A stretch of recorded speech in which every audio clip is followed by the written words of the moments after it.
জায়েদ খানকে কেমন লাগে? খুবই বাজে লাগে খুবই বাজে লাগে বলতে চাইনি চলে আসছে। কোন ক্যাটাগরিতে পেয়েছেন পুরস্কার? আচ্ছা, আমি হচ্ছে ফ্যাশন ডিজাইনিং প্লাস হচ্ছে বিউটি এক্সপার্ট হিসেবে অ্যাচিভমেন্টটা পেয়েছি। কেমন লাগছে, অনুভূতিটা কি? শিওরলি খুবই এক্সাইটেড, খুবই ভালো লাগছে। এই সেক্টরে কতদিন ধরে কাজ করছেন? আমি আসলে এই সেক্টরে একদমই বিগিনার, 3 থেকে 4 মাস, বাট অ্যাচিভমেন্টটা আমার জন্য খুব কুইকলি ছিল, ভালো লাগছে। এর আগে আসলে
মাঝে আর নেই, সো এই মুহূর্তে আমার কাছে লিজেন্ড বলতে আসলে চঞ্চল চৌধুরীকেই মনে হয়। সো আমি ওনার সাথে কাজ করতে চাই যদি করি।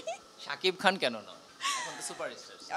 হ্যাঁ, আমরা যখন অনেক ছোট ছিলাম তখন ওনার মুভি আমি দেখেছি, কিন্তু বড় হওয়ার পরে জানি না, ওটা পছন্দের বিষয় হয়তো বা। উনি অবশ্যই খুবই ক্যাপাবল একজন হিরো, বাট আমার কাছে হয় না, মানুষের পার্সোনাল পছন্দ থাকে, সেই জায়গা থেকে আমি ওনার সম্পর্কে আসলে কোনো কমেন্টস করতে পারবো না। ওইভাবে ওনার আসলে কোনো মুভিও আমার লাইফে অত একটা দেখা হয়নি।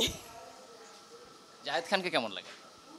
খুবই বাজে লাগে বলতে চাইনি চলে আসছে। আমরা তো হচ্ছে আমার যেহেতু বনটা হচ্ছে 1994-এর দিকে, এরপর থেকে আমরা যেহেতু এই যুগের মেয়ে, আমাদের আসলে ওই ক্যাটাগরির হিরো ভালো লাগবে না, আমার মনে হয় এটাই স্বাভাবিক, খুবই নর্মাল। জায়েদ খান তো বলে যে তার জন্য নাকি সবাই পাগল, বিশেষ করে মেয়েরা অথবা যারা এইরকম মুভি করতে চায়, এটা নাকি ওনার সাথে মুভি করার জন্য খুব উদ্গ্রীব থাকে। তো আপনার মধ্যে এই ধরনের কিছু কাজ করে কিনা? হতে পারে, বাট আমার মধ্যে এরকম কোনো কিছুই কাজ করে না। আমি আসলে কাউকে নিয়ে নেগেটিভ কমেন্টস করতে চাই না, তারপরেও মাঝে মধ্যে হয় না, সামনে আসে, আমার কাছে পোস্টগুলো খুব ফানি মনে হয়। এটা এন্টারটেনমেন্টের জন্য ভালো।